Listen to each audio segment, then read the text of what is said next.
Hello class, welcome to Upnote Academy Web Development Bootcamp. In this class, I'll be taking an introduction to HTML5 and I'll be starting with this boilerplate. We're going to be discussing different HTML tags today and some HTML attributes. Now, what do I have here? I have HTML5 boilerplate, and how you create this is by simply doing a shift exclamation mark and you press the enter key, or you could do you could type in HTML and then you select the HTML5 and then you just click on enter and then you have this HTML5 boilerplate. Now what is this boilerplate? This boilerplate is simply the structure of HTML5. It tells the browser that okay, this is a HTML5 document and treat it as one. And then this head tag, and this contains the HTML tag, the head tag, and then the body tag. And this head tag contains meta information about the website you're trying to create. It contains the title tag, and if you have a style sheet, a script file, all of them goes into the head tag.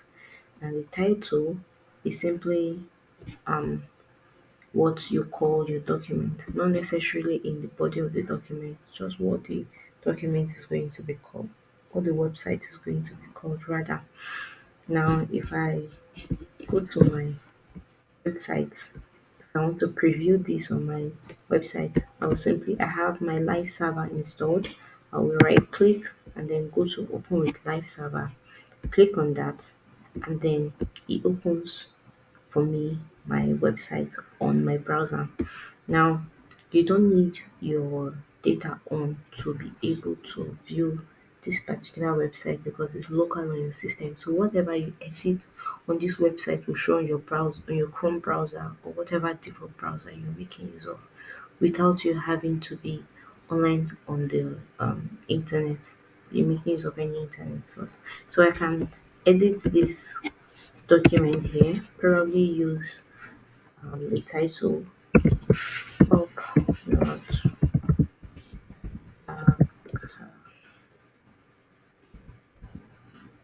academy, of not academy, and then if I preview this on my browser, you'd see that the title, which is this up here, has changed. So this is a title, and then inside this place, this particular place, this is where whatever it is, whatever tags will be writing would show. So if you want anything to be printed on the body tag, printed out on your Chrome browser website, then you put every tag you have inside your body tag. Make sure that it has the opening tags and closing tags in it. Now, what is an opening and closing tag?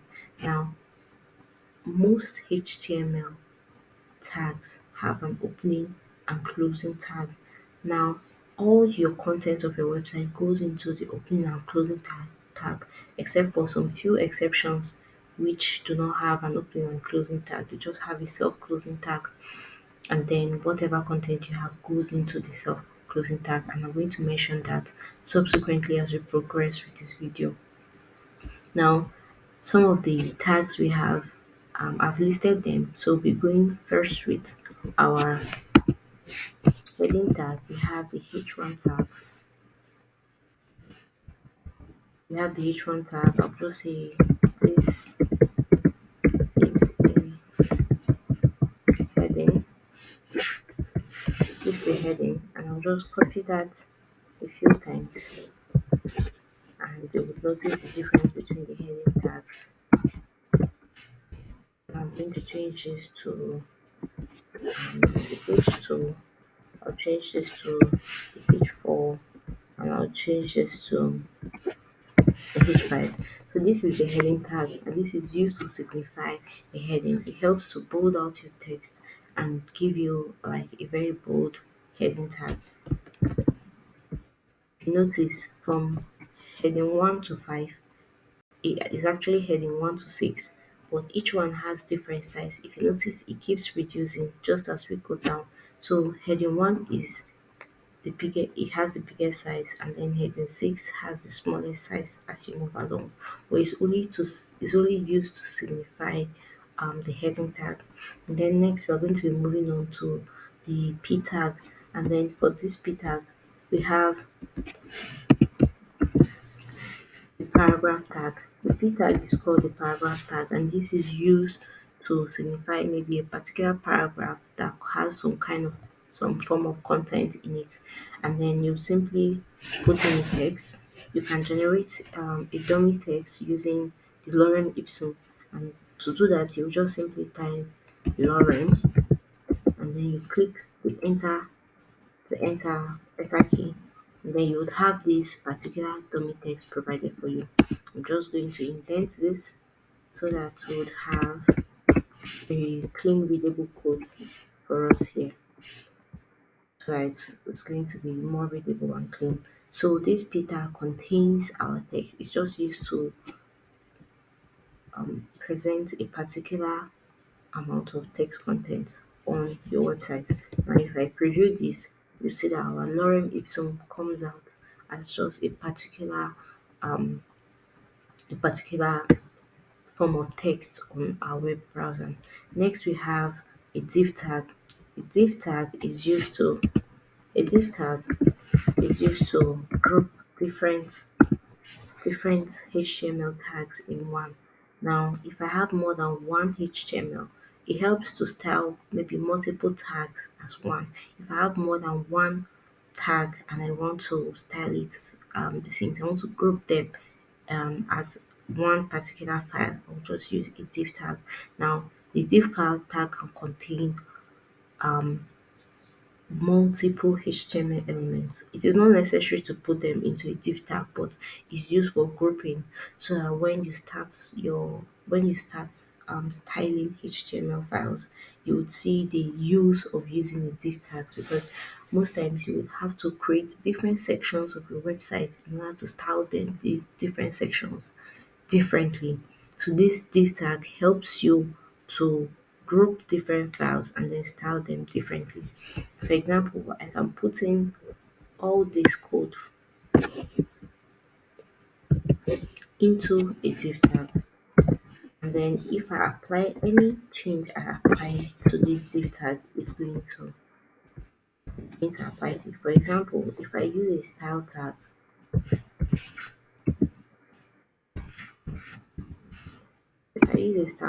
and I put a color and I say red,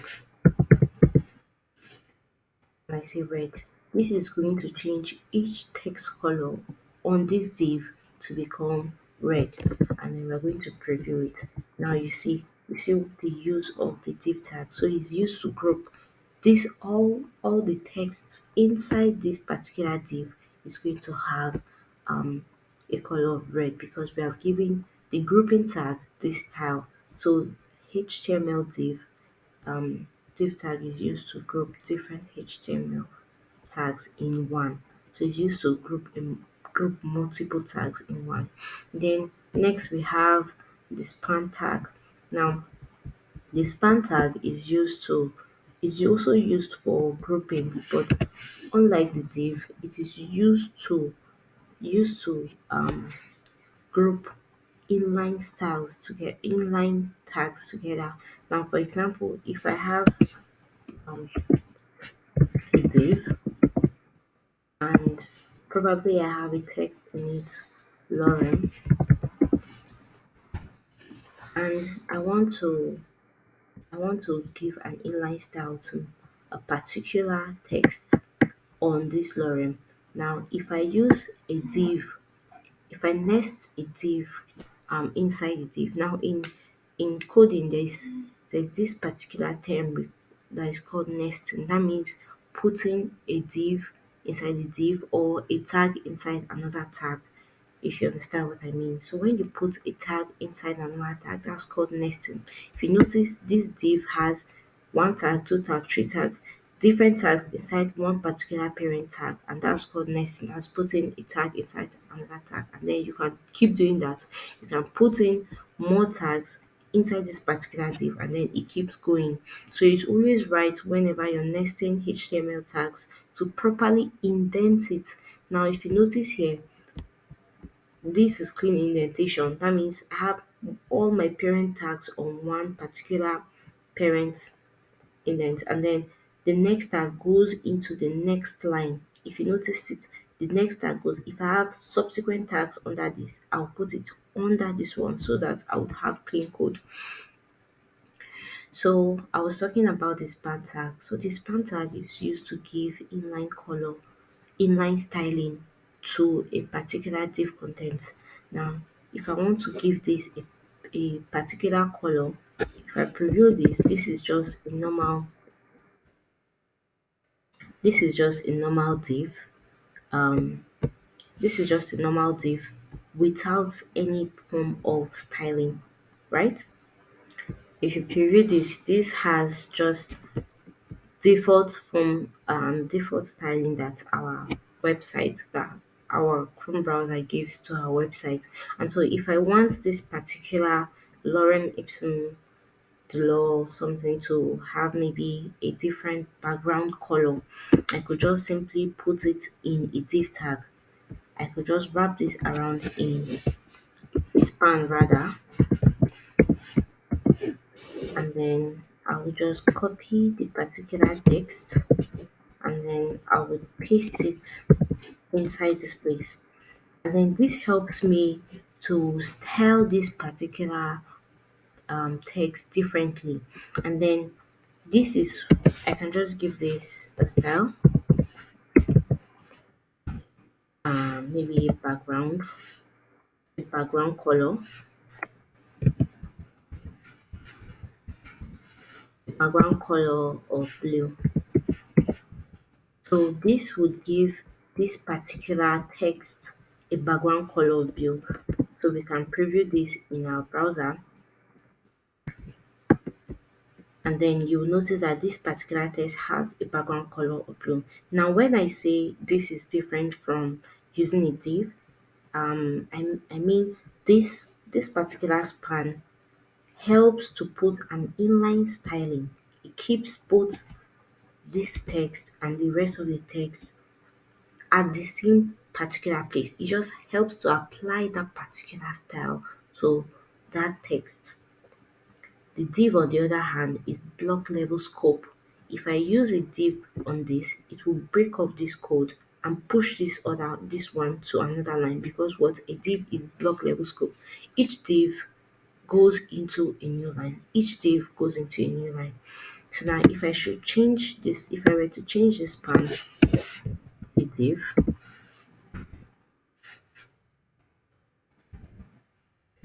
I should change this to a div and I try to preview it.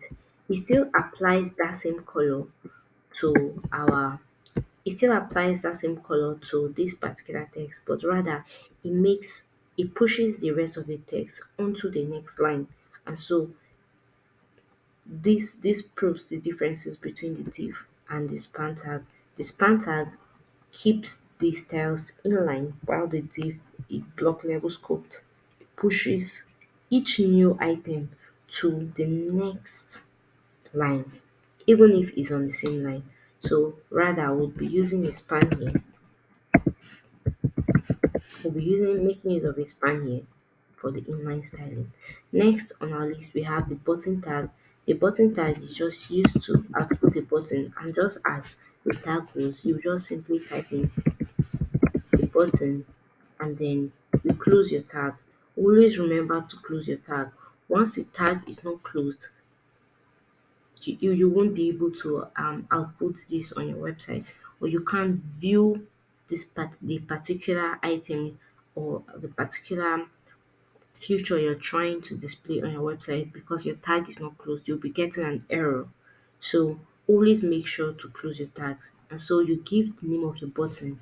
Probably my button is um register here, and then the browser gives us um a particular design to our button that is just a default design, just as Chrome browser, our normal browser gives to our button. And then if you preview this register here, you would see the way the button looks like.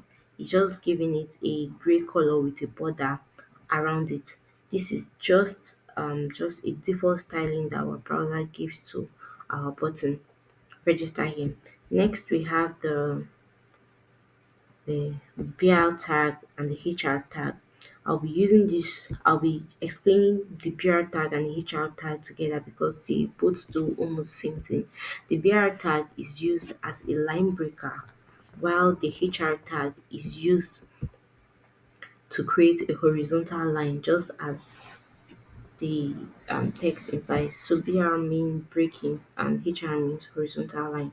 So if I were to come to, if I want this particular text we have here, if I want to push this onto the next line, if you notice, everything is on the same line.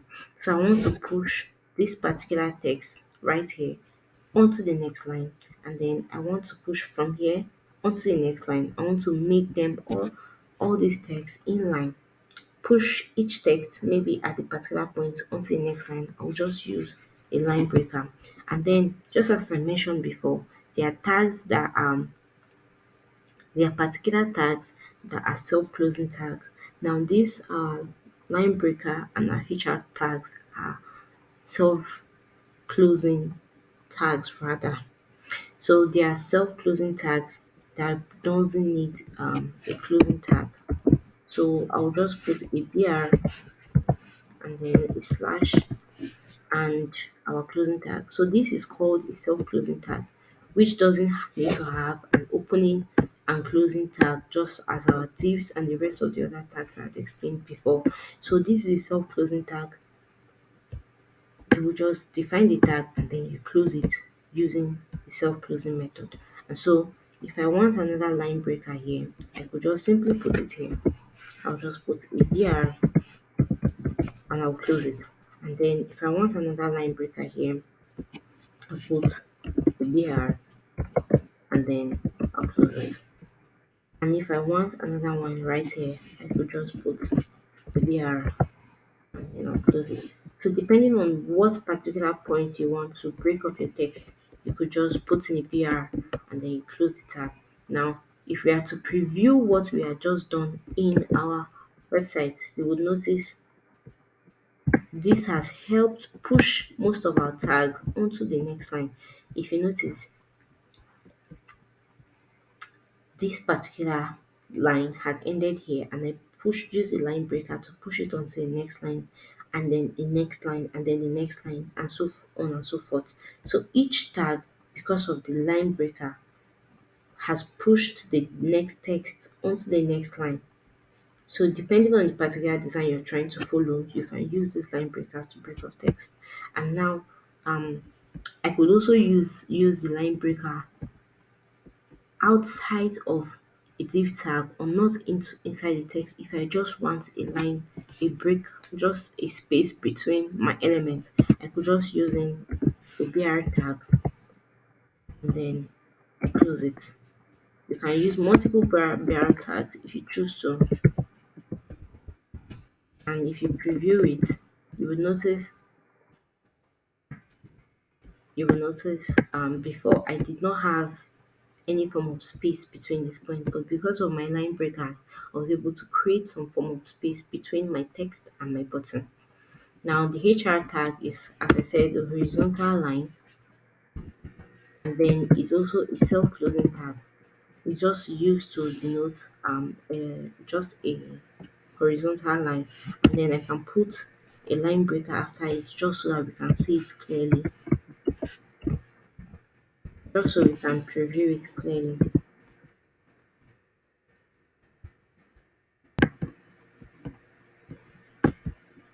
Now we can see our horizontal line down here. We can see what our horizontal line looks like down here. So this gives us just a plain horizontal line for our website. So all this is depending on the particular design you are trying to follow.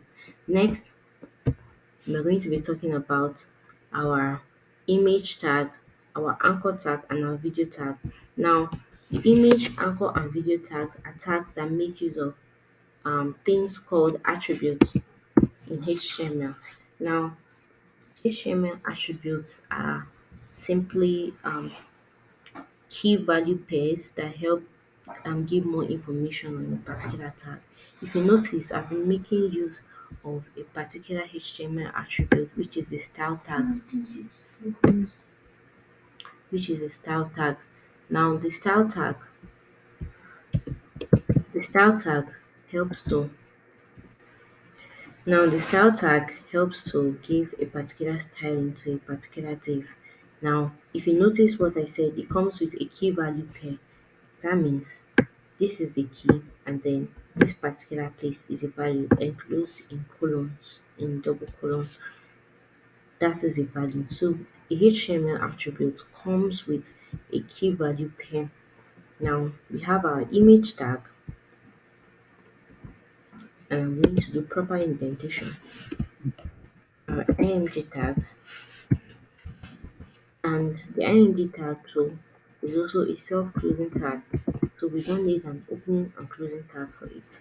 So it takes in two different attributes for the image tag. We have the src, which is a source attribute, and then we have the alternate alt source. Now the src gives us the location of our files, and then the location of your files, location of your image rather. The location of your image could actually be local, or it could be connected to probably an image on the internet. So I have an image right here to denote that. So I have this contact.png image, and so I can input that inside this src file by using just slash contact.png, and then this would output this image. This particular alt attribute is just used to denote a particular alternate text for this image, and that is contact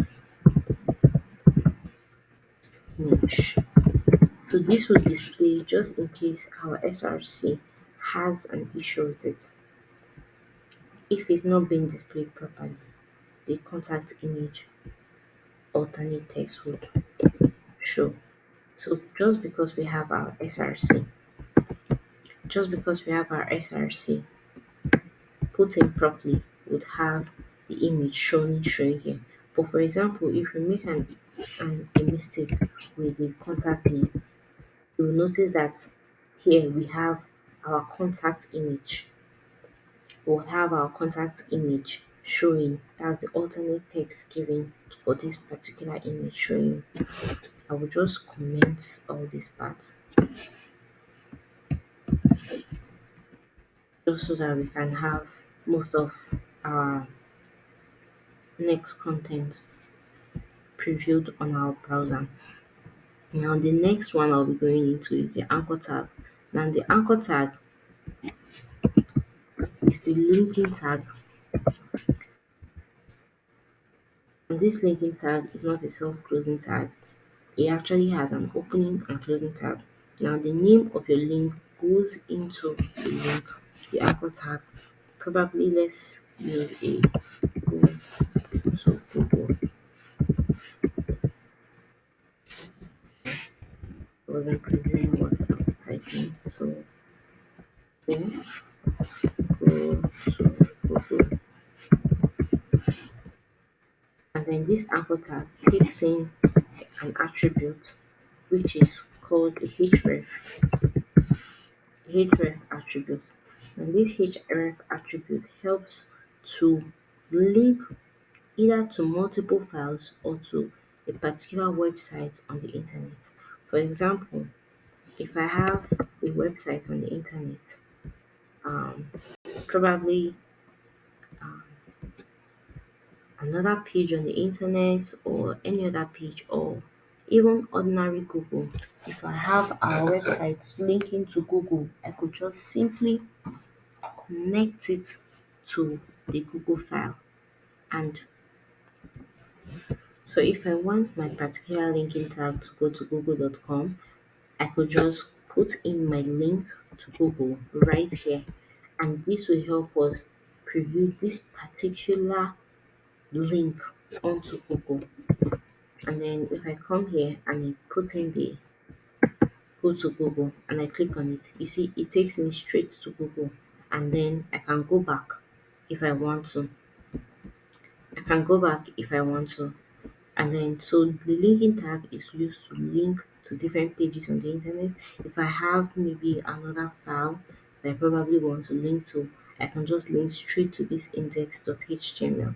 And then I will just do that straight by doing slash index, and then I could link to this particular file. So if I preview it, if I click on this, it takes me to this index.html file. So next, our last tag of this video is our video tag, and our video tag is used to linking a particular video. Is used to linking a particular video, just like the image tag. It takes in its own parts. So that video, and then is a closing tag. Is a self-closing tag rather.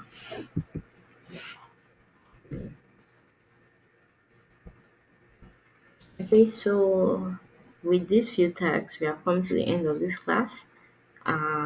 We'll be having our next class very soon, and I'll be taking any questions you would have on this class on our next class. Thank you for listening and subscribe.